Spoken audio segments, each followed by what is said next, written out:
எனக்கு என்னமோ திமுக, அதிமுக 2 கூட்டணிக்கு ஒருங்கிணைப்பாளரா திரு கே.டி. ராஜேந்திர பாலாஜி, அனிதா ராதாகிருஷ்ணன் தான் இருக்க போறாங்கன்னு நினைக்கிறேன். ஏன்னா அவங்க 2 பேர் தான் அந்த 2யும் சேர்த்து வச்சு பேசுற மாதிரி இருக்கு. ஸ்டாலின் கோவப்பட்டா இல்ல ஸ்டாலின் கோவப்பட வேண்டும் என்று திரு கே.டி. ராஜேந்திர பாலாஜி ஆசைப்படுவதும், இல்ல அனிதா ராதாகிருஷ்ணன் பேசுவது 2 பேருடைய கூட்டணிக்கு திமுக, அதிமுக 2 பேர் கூட்டணியா இருக்க போறதுக்கு இவங்க 2 பேர் தான் வந்து பிராண்ட் அம்பாசிடரா இல்ல ஒருங்கிணைப்பாளர் இருக்க போறாங்கன்னு தெரியல. இவங்க என்ன முயற்சி எடுத்தாலும் இதுல ஒன்றும் அசைய போறதில்ல. So KT. ராஜேந்திர பாலாஜி அடுத்த உள்ளாட்சி தேர்தலுக்கு வரைக்குமே அவர் வந்து எங்கே இருக்க போகிறான்னு தெரியல. இங்கே சவுத்தில் வந்து அதிமுக எங்கேயுமே வந்து கிளை கழகம் முறை அதிமுகன்ற கட்சியே இல்லாமல் தான் இருக்குது. அதிமுகன்ற கட்சி வந்து அவங்களுடைய மாவட்ட அளவில் தான் இருக்கா தவிர அதுக்கு கீழே யாருமே நிர்வாகிகள் எங்கேயுமே இல்லை. அனைவருக்கும் வணக்கம். இன்று வந்து நம்மளுடைய எண்ணூர் பிளான்ட் சம்மந்தப்பட்ட மீனவர்கள் அமைப்புலேருந்து வந்திருக்காங்க. 8 மீனவ அமைப்புலேருந்து வந்திருக்காங்க. அவங்களோட பேச்சுவார்த்தை இன்றைக்கி நடைபெற உள்ளது. ஏன்னா அவர்களுடைய நீண்ட நாள் கோரிக்கைகள் நிறையா இருக்குது. ஸோ அவங்களுடைய நீண்ட நாள் கோரிக்கைகளில் வச்சு அவங்களுக்கு தேவையான வேலை வாய்ப்பு இல்லை. பட் அவங்களுக்கு வந்து பிளான்ட்லேருந்து போகிற அவங்களுக்கு மீன் பிடிக்கிறதுக்கு ஒரு சில தடைகள் இருக்குதுன்னு சொல்லியிருக்காங்க. ஸோ அது குறித்தெல்லாம் பேச்சுவார்த்தை நடத்துவதற்காக அவங்களோட இன்றைக்கி பேச்சுவார்த்தை நடைபெற உள்ளது. வேறு ஏதாவது கேள்வி இருந்தால் கேட்கலாம். இல்லை அவர்களுக்கு உள்ள இதுலேருந்து எண்ணூர் பிளான்ட்லேருந்து போகிற நீர்கள் வெளியேறதுக்கு அங்கே இருக்கிற மெட்டீரியல்ஸ்லாம் அவங்களுக்கு தொந்தரவாக இருக்குன்னு சொல்லியிருக்காங்க.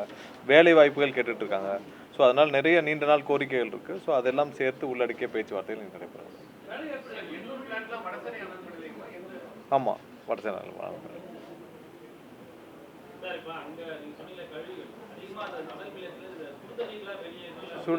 சுடுதண்ணி வெளியேறுது.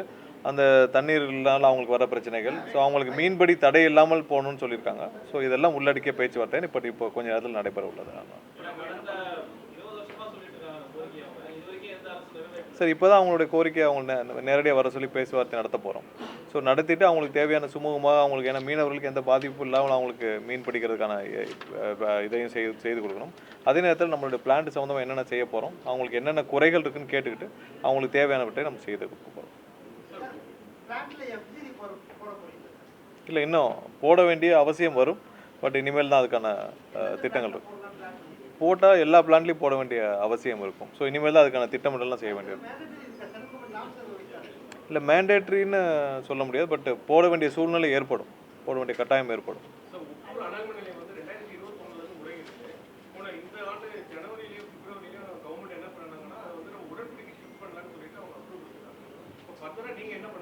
இன்னும் ஒரு சில வாரங்களில் முழு ஆய்வு செஞ்சு உப்புருக்கு முழு ஆய்வு செஞ்சு ஸோ அதை திரும்ப துவங்குறதா எப்படின்னு சொல்லிட்டு கண்டிப்பாக முழு ஆய்வு செய்த பிறகு உங்களுக்கு தெளிவான ஒரு அறிக்கை வழங்கப்படும். பட் நம்ம இதை திரும்ப எடுத்து பண்ணுறதா தான் நம்மளுடைய நோக்கம் இருக்குது. உப்பூர் அனல் மின் நிலையத்தை திரும்ப கொண்டு வந்து அதை திரும்ப செயல்படுத்த வைக்கிறதுக்கான நோக்கம் தான் அரசுக்கு இருக்குது. ஸோ அதை ஆய்வு செய்து விட்டு என்ன காலக்கட்டோ என்ன மாதிரி திட்டங்கள் செய்ய போகிறோம், எப்படி பண்ண போகிறோம்னு சொல்லிட்டு நம்ம தெளிவாக சொல்லுவோம். ஆமாம். ஸோ இதை எல்லாத்தையும் பெண்டிங்கெல்லாம் முடிக்கிறதுக்கான வேலையை தான் நம்ம எப்படின்னு சொல்லி 2-3 வாரங்களுக்குள்ளே நம்ம அதுக்கான விடையை சொல்லிடுவோம்.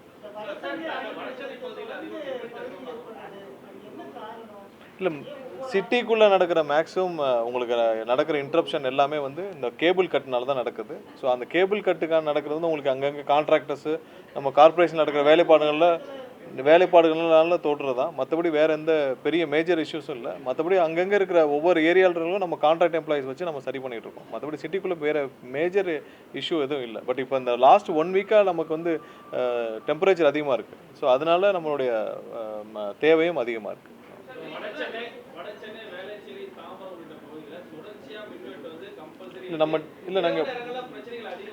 இல்லை, சின்ன சின்ன இடையூறுகள் தான் இருக்குது. அது உடனே சரி செய்யப்படுது. ஒரு சில இடத்துல அந்த கேபிள் கட் ஆகிறனால நமக்கு வந்து 4 மணி நேரம் 3 மணி நேரம் தடை ஏற்படுது. ஸோ அதை உடனடியாக சரி பண்ணுற வேலைகள் நடந்துட்டு தான் இருக்குது. ஸோ பெரிய அளவிலான இல்லை, அதெல்லாம் உடனடியாக சரி செய்யப்பட்டுச்சு. ரொம்ப இல்லை, அவங்க 7 மணி நேரங்கிறது ரொம்ப அந்த மாதிரி எங்கேயுமே இல்லை. ஒரு சில இடத்துல தான் இருக்குது. அதுக்கான விளக்கமும் கொடுக்கப்பட்டிருக்கு. கேபிள்கள் கட்டானால தான் இருக்குது, வேறு எதுவும் இல்லை. வேறு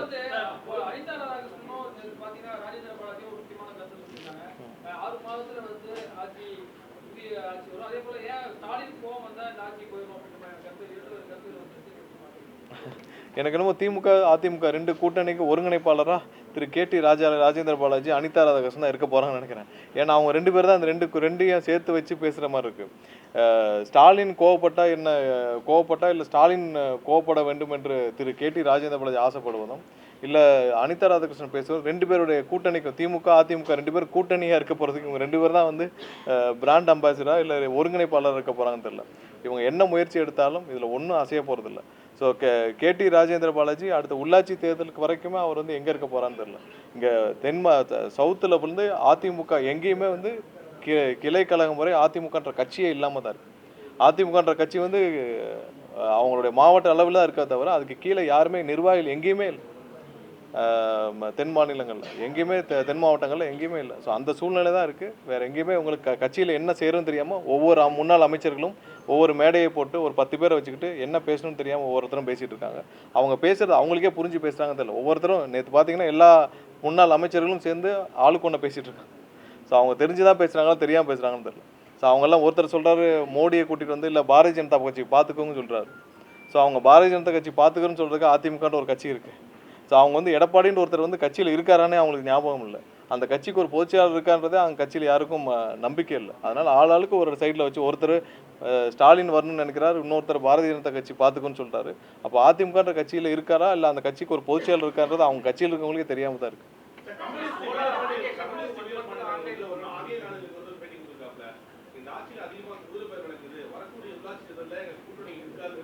இல்லை குதிரை பேரத்தில் யார் மாட்டியிருக்கான்னு உங்களுக்கு தெரியும். குதிரை பேரத்தில் செந்தில் பாலாஜிக்கு சொந்த நெருங்கிய நபர்கள் கைது செய்யப்பட்டிருக்காங்க. குதிரை பேரம்னா முதல்ல எல்லாரும் புரிஞ்சுக்கணும், யாராவது பணம் கொடுத்து யாரையாவது வாங்க முயற்சி செஞ்சால்தான் குதிரை பேரம். யாராவது ரிசைன்மெண்ட் வராங்கன்னு வச்சுக்கோங்க. ஒரு சில பேர் அந்த கட்சியில் ஸ்டாலினையும் எடப்பாடியும் ஏற்றுக்க முடியாமல், ஸ்டாலின் தலைமையும் எடப்பாடி தலைமையும் ஏற்றுக்க முடியாமல் 2 பேரும் சேர்ந்து கூட்டணி அமைக்கணும் முயற்சி செஞ்சதை ஏற்றுக்க முடியாமல் ரிசைன் பண்ணிட்டு வெளியே வராங்கன்னா அது பேர் குதிரை பேரம் கிடையாது. அவங்களுடைய தனிப்பட்ட முடிவு. குதிரை பேரத்தில் கைது செய்யப்பட்டது செந்தில் பாலாஜியும் அவர் கூட இருந்த நபர்களும் 8 பேர். அது சம்மந்தப்பட்ட 50 லட்சத்துக்கு மேலே ஹவாலா பணம் மாட்டியிருக்கு. ஸோ அது சம்மந்தமான அடுத்த கட்ட ஒவ்வொரு என்கொயரியும் போயிட்டு இன்றைக்கி கூட 4 பேர் அதிகமாக விசாரணை செய்யப்பட்டிருக்காங்கன்னு சொல்லி செய்திகளில் பார்த்தோம்.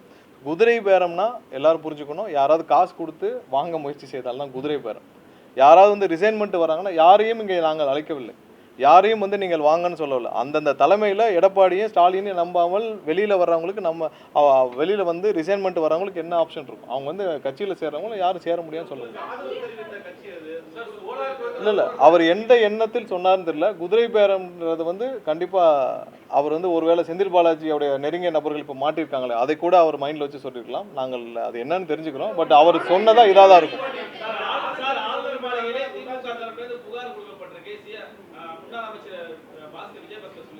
இல்லை திமுக தரப்பில் வேற என்ன செய்ய முடியும்? அவங்க வந்து இப்போ ஆளுநருக்கு கடிதம் எழுதுறாங்க, சிபிஐக்கு கடிதம் எழுதுறாங்க. ஏன் ஆர்எஸ் பாரதிக்கு தெரியாதா? சிபிஐக்கு கடிதம் எழுதுனா சிபிஐ வந்து விசாரிக்குமா? சிபிஐக்கு யார் ஹேண்ட் ஓவர் பண்ணோம்? ஒன்று கோர்ட்டு ஹேண்ட் ஓவர் பண்ணோம், இல்லை கவர்மெண்ட் ஹேண்ட் ஓவர் பண்ணோம். ஆர்எஸ் பாரதி கடிதம் எழுதுனால ஹேண்ட் ஓவர் பண்ண முடியாது. அது எப்படி ஹேண்ட் ஓவர் பண்ணது தெரிஞ்சுட்டு தான் சும்மா டைம் பாஸ்க்கு எழுதிட்டு இருக்காரு ஆர்எஸ் பாரதி. என்ன அறிவாலயத்தில் உட்காந்து சும்மா இருக்கிறார்ல, ஏதாவது என்ன செஞ்சீங்கன்னு 4 பேர் கேட்டாங்கன்னா கடிதம் எழுதுனேன்னு சொல்லணும்ல. ஸோ அது மாதிரி 4 பேர் இருக்கவங்களுக்கு போய் நம்ம தினமும் பெருசாக ரெஸ்பாண்ட் பண்ண வேண்டாம்.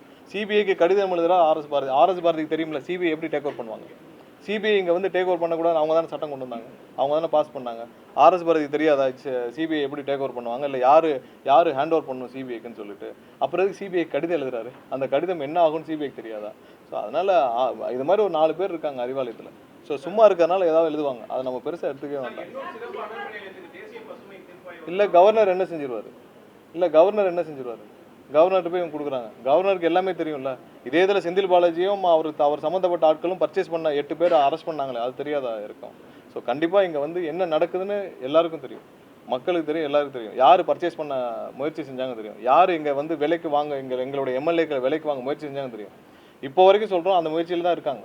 ஸ்டாலின் சம்மந்தப்பட்ட முன்னாள் முதல்வர் ஸ்டாலின் சம்மந்தப்பட்ட நபர்களும் எடப்பாடி சம்மந்தப்பட்ட நபர்களும் இந்த முயற்சியிலே தான் இருக்காங்க. ஸோ அதனால் இவங்க சும்மா அதை டைவெர்ட் பண்ணுறதுக்கு ஏதோ பண்ணுறாங்க, அதுக்கு நம்ம பெருசாக இடம் கொடுக்கலாம்.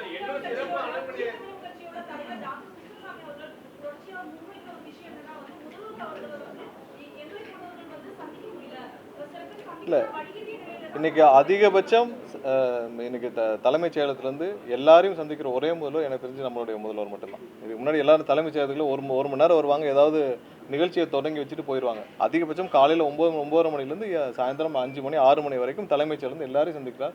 கண்டிப்பாக அவர் யார் மூலமாக முயற்சி செஞ்சார்னு தெரில. கண்டிப்பாக நேரடியாக முதல்வர் அலுவலகத்துக்கு யார் வேணாலும் தொடர்பு கொள்ளலாம். கண்டிப்பாக டைம் வழங்கப்படும், அதில் எந்த முடியும்.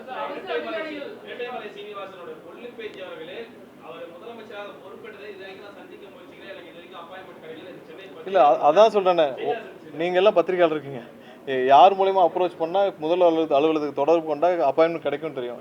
தினமும் முதல்வர் எல்லாரையும் சந்திச்சுட்டு தான் இருக்கிறார். உங்களுக்கு தெரியும் யாரை சந்திச்சுட்டு இருக்காங்கன்னு. அதில் ஒரு சில பேர்கள் அவங்க தொடர்பு கொள்ள முடியாமல் இல்லை யாரை மூலமாக தொடர்பு கொள்ள தெரியாமல் இருக்கலாம். பட் அவங்களுக்கு கண்டிப்பாக முதல்வர் அலுவலகத்துக்கு தொடர்பு கொண்டால் கண்டிப்பாக அப்பாயின்மெண்ட் கிடைக்கும்.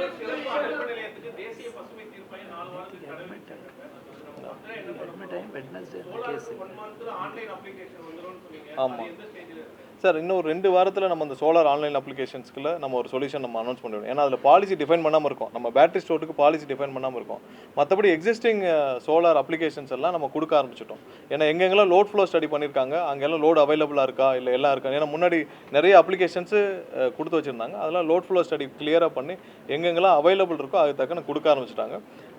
விரைவில் எல்லாமே கொடுத்து முடிக்கப்படும். ஏன்னா ரீபவரிங்க இல்லை ரீநேமிங் எல்லாம் வந்து ஒவ்வொன்றா கொடுக்க ஆரம்பிச்சிருக்காங்க. அதெல்லாம் ஒன்றும் தடையெல்லாம்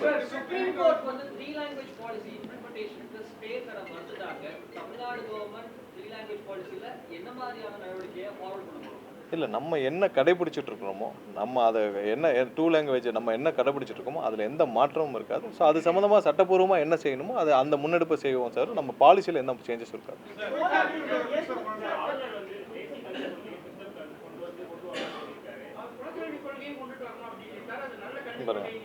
யார் என்ன சொல்லலாம் சொல்லலாம், நம்மளுடைய பாலிசியில் மாற்றம் இருக்குது. அவங்களுடைய விருப்பத்தை சொல்லலாம், ஆளுநர் சொல்லலாம், ஒன்றிய அரசு சொல்லலாம், எல்லாரும் அவங்களுடைய விருப்பத்தை சொல்லலாம். பட் நம்மளுடைய பாலிசியில் முதல்வருடைய பாலிசியில் எந்த சேஞ்சஸும் இருக்காது.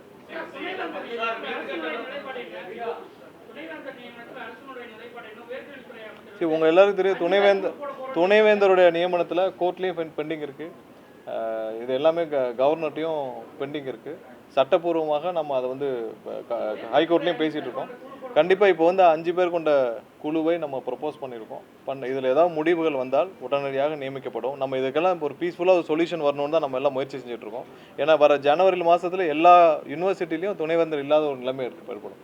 ஸோ இதுக்கு கண்டிப்பாக ஒரு சுமூகமான ஒரு தீர்வை எட்டக்கூடிய வகையில் ஒரு 5 நபர் உள்ள ஒரு செலக்ட் கமிட்டியை கொண்டு வரதுக்கான முயற்சிகள் எடுத்துகிட்டு இருக்கோம்.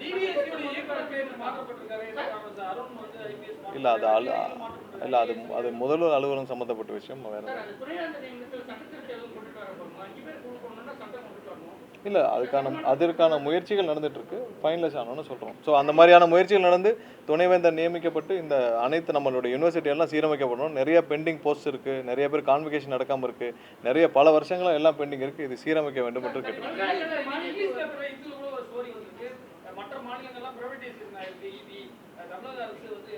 இங்கே டிஸ்ட்ரிபியூஷன்ஸில் ப்ரைவேட்டைசேஷன் பண்ணுறதுக்கான வாய்ப்புகளே கிடையாது. அதை செய்யவே மாட்டோம். நன்றி.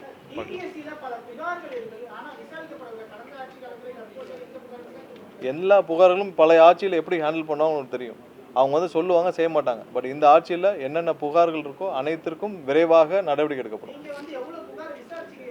நிறைய புகார்கள் வாங்கப்பட்டிருக்கு. எல்லாமே அப்பப்போ வந்து விசாரணை நடைபெற்றிருக்கு. இப்போ கடந்த வாரத்தில் 2 புகார்கள் இருக்குல்ல, சிங்கப்பூர்லாம் போயிட்டு வந்தார். அதெல்லாம் இந்த புகாரின் அடிப்படையில் தானே. பல வருஷம் பெண்டிங்கில் இருந்ததெல்லாம் வந்து ஒரே வாரத்தில் எஃப்ஐஆர் ஃபைல் பண்ணி சம்மனும் அனுப்பப்பட்டு சம்மன் போகிறது தெரிஞ்சு சிங்கப்பூருக்கும் போயிட்டு வந்துட்டார்ல. ஸோ அந்த மாதிரி எல்லாமே துரிதமாக நடவடிக்கை எடுக்கும். இல்லை, நடந்துகிட்டே இருக்குது. ஒவ்வொரு கலெக்டர்லையும் இல்லை ஒரு பெரும்பாலும் முடிஞ்சிருச்சு. ஒரு சில இடத்துல பெண்டிங் இருக்கிறதெல்லாம் வந்து திரும்பவும் நியமிக்கப்பட்டு வந்து மாவட்டத்தில் ஒரு சில சப்கோர்ட்டு இல்லை இந்த மாதிரி சின்ன இடத்துல பெண்டிங் இருக்கும். ஸோ அதெல்லாம் முடிஞ்சிருக்கு. 80% நடைபெற்று 80% நியமிக்கப்பட்டு முடிவடைஞ்சிருச்சு. ஒரு சில இடங்களில் வந்து அங்கங்கே பெண்டிங் இருக்குது, ரிஜெக்ஷன் வந்திருக்கிறதெல்லாம் திரும்ப மாவட்ட ஆட்சியர் வேலிடேட் பண்ணி ப்ரப்போஸ் பண்ணியிருக்காங்க.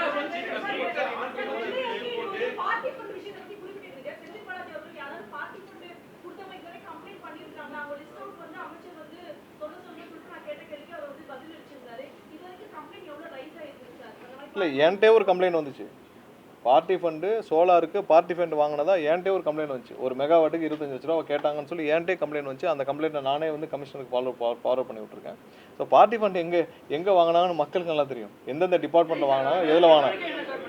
இல்லை, ஃபார்வர்ட் பண்ணியிருக்கோம். அதை அவங்க விசாரிச்சுட்டு இருக்காங்க. விசாரணையில் எந்தெந்த வகையில் என்னென்ன ஆதாரங்கள் இருக்கோ உடனடியாக நடவடிக்கை எடுக்கப்படும். ஸோ எங்கெங்கெல்லாம் வந்து ஆதாரங்கள் இருக்குதோ உடனடியாக வழக்கு பதிவு செய்யப்படும். அதுக்கான நடவடிக்கை இருக்கும். ஏன்னா ஃபார்வர்ட் பண்ண பிறகு காவல்துறை என்ன செய்கிறாங்கன்னு நம்ம தலையிட முடியாது. ஸோ கண்டிப்பாக அதில் விசாரணை துரிதப்படுத்துகிற வேலையில் காவல்துறை முழுமையாக ஈடுபட்டு வராங்க.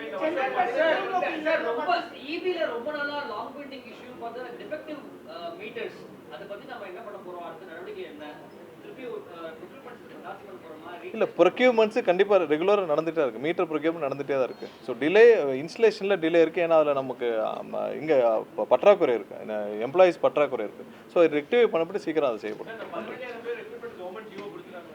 இல்லை ஒரு வாரத்தில் அப்ரூவல் கிடச்சிரும், பண்ணிடலாம். நன்றி.